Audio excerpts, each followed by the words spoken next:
دیوبندی فرقہ تو آج سے 150-200 سال پہلے پیدا ہوا ہے، تو اس سے پہلے تو یہ فرقہ تھا ہی نہیں، تو جو فرقہ بعد میں پیدا ہوا ہو وہ صحیح کیسے ہو سکتا ہے؟ رکو ذرا، صبر کرو کہ رسول اللہ صلی اللہ علیہ وآلہ وسلم کی مبارک زندگی میں صحابہ کرام کی جو عقیدت تھی اللہ کے محبوب کے ساتھ، وہ عقیدت آج اگر آپ نے کسی میں دیکھنی ہے تو وہ بریلوی مکتب کے لوگ۔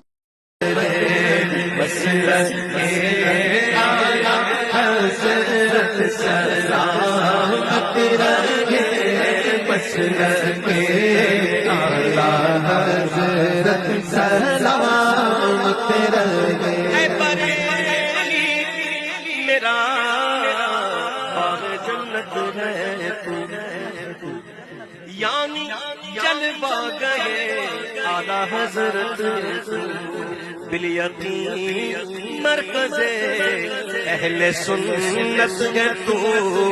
یہ تیری مرکزیت سلامت رہے،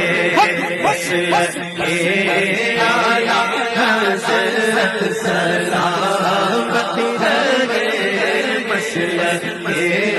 اعلیٰ حضرت سلامت رہے۔